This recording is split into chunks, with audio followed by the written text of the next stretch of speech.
नमस्कार, मैं रोहित झा। दुनिया के नक्शे पर देखेंगे तो भारत की पूर्वोत्तर सीमा से सटा एक मुल्क है म्यांमार। इतिहास में इसी मुल्क को बर्मा के नाम से जाना जाता था। बर्मा नाम सुनते ही भारत के परिप्रेक्ष्य में इतिहास की कुछ घटनाएं सामने उभरने लगती हैं, मगर उसका जिक्र बाद में। अभी अपने कल्पनाओं के घोड़ों की लगाम खींचिए और सोचिए कि क्या हो अगर आप एक रात गहरी नींद में सोए और सुबह उठते ही सब कुछ बदल जाए। देश में सत्ता परिवर्तन हो जाए, सड़कों पर टैंकर और बंदूकधारी जवान चप्पे चप्पे पर नज़र रखने लग जाए, इंटरनेट बंद कर दी जाए, सड़क पर आपकी साइकिल के बगल में बख्तर बंद गाड़ियां चलने लगे, पूरे शहर में कर्फ्यू लगा दिया जाए, लोग गिरफ्तार होने लगे, लोगों को गोलियों से भून दिया जाए, पूरे के पूरे गांव में हवाई जहाज़ से बम बरसाए जाए। एक वक्त के लिए ये सब सुनने में किसी बुरे सपने सा लगता है। ये भयावह और डरावनी घटनाएं भारत के पड़ोसी मुल्क के लोगों के साथ लगभग बीते 2 महीने से चल रही है। 1 फरवरी 2021 वो तारीख जब एक वीडियो प्रसारण में म्यांमार सेना ने ये घोषणा कर दिया कि राष्ट्रीय शक्ति सशस्त्र बलों के कमांडर इन चीफ जनरल को सौंपी गई है और 1 साल के लिए आपातकाल लागू कर दिया गया है। इस घोषणा के ठीक एक दिन पहले म्यांमार की स्टेट काउंसलर आंग सान सू की को और नेशनल लीग फॉर डेमोक्रेसी के कई शीर्ष नेताओं को गिरफ्तार कर लिया गया था। इसके अलावा म्यांमार के कई पॉलिटिकल एक्टिविस्ट और नेताओं को भी हिरासत में लिया गया। सरकार ने सरकारी मीडिया को बंद करने के साथ साथ इंटरनेट और टेलीफोन सेवाओं को भी निलंबित कर दिया। प्रशासन के साथ सेना की टकराव की स्थिति आज से नहीं चल रही है।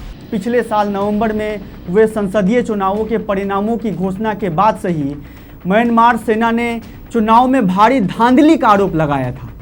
8 नवंबर को हुए चुनाव में आंग सान सू की को सत्तारूढ़ नेशनल लीग फॉर डेमोक्रेसी को 476 में से 396 सीटों पर जीत हासिल हुई थी, जिसके बाद स्टेट काउंसलर आंग सान सू की को 5 और सालों के लिए सरकार बनाने का मौका मिल गया था।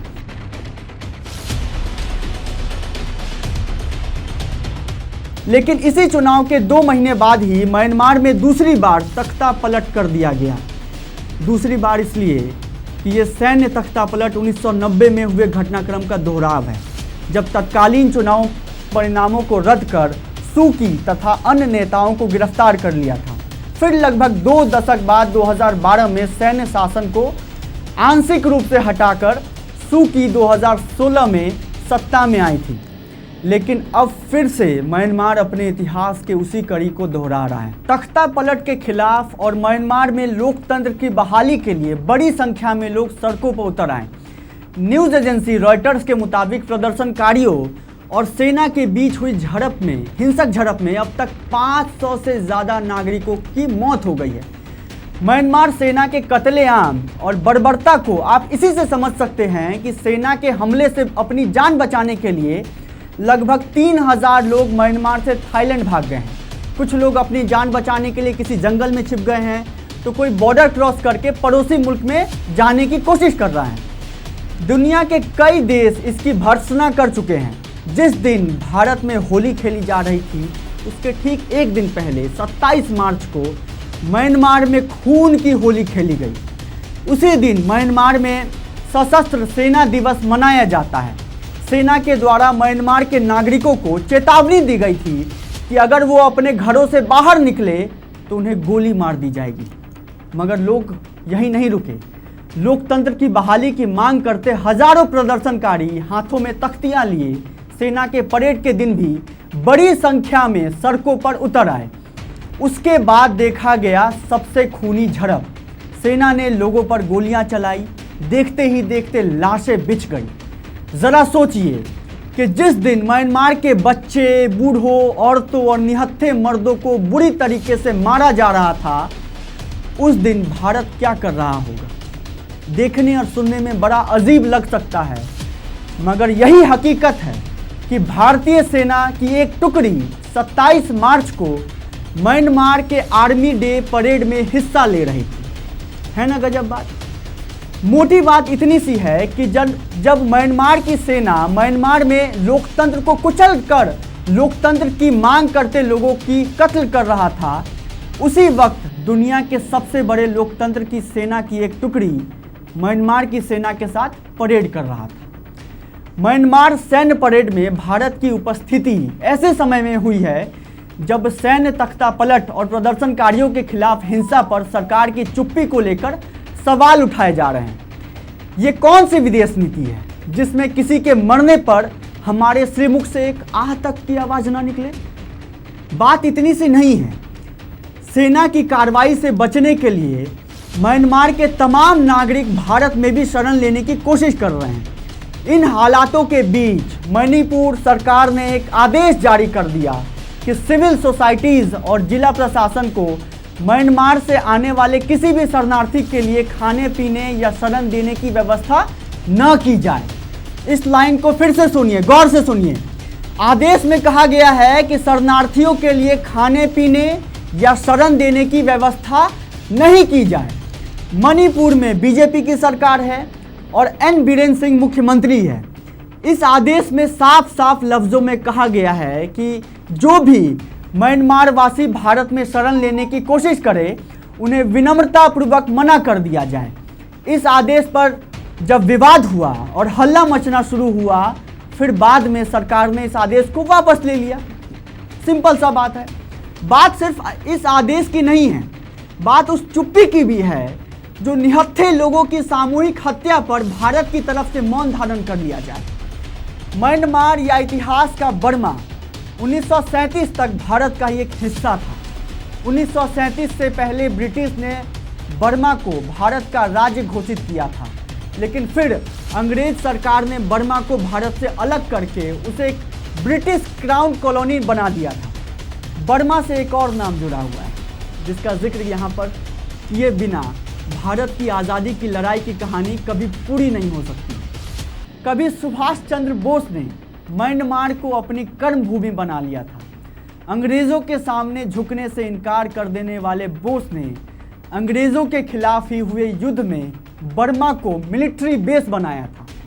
क्या ये सुनने के बाद भी 56 इंच वाले प्रधानमंत्री के पास इतना भी साहस नहीं है कि वो 56 शब्दों में ही म्यांमार में हुए कत्लेआम की निंदा कर दे?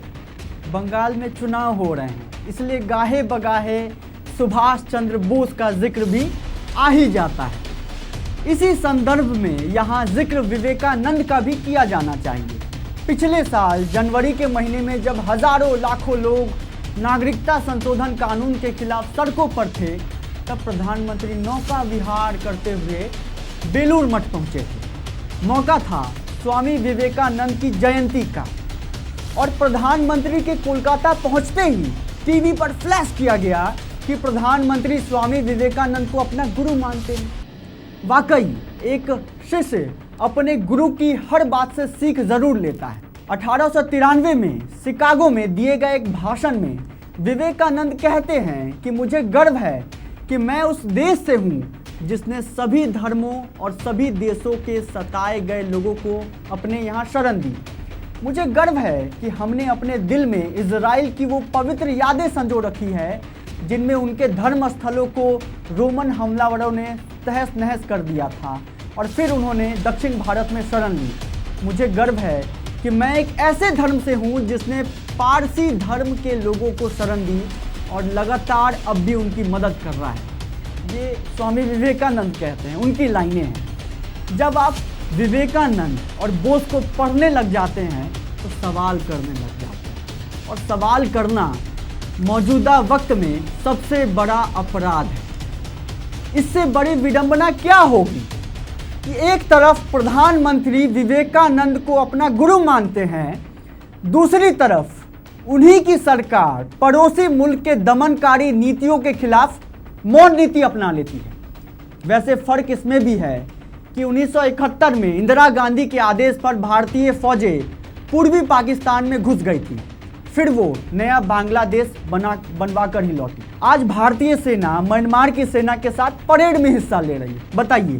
खैर, जाते जाते सर्वेश्वर दयाल सक्सेना की कविता की उन लाइनों को याद किया जाना चाहिए। इस दुनिया में आदमी की जान से बड़ा कुछ भी नहीं है, न ईश्वर, न ज्ञान, न चुनाव। कागज़ पर लिखी कोई भी इबारत फाड़ी जा सकती है और ज़मीन की 7 परतों के भीतर भी गाड़ी जा सकती है। इसी कविता की एक और पंक्ति ये भी है, आखिरी बात बिल्कुल साफ, किसी हत्यारे को कभी मत करो माफ़, चाहे हो वह तुम्हारा यार, धर्म का ठेकेदार, चाहे लोकतंत्र का स्वनाम धन्य पहरेदार। देखते दिखाते रहिए CN राष्ट्रीय। शुक्रिया।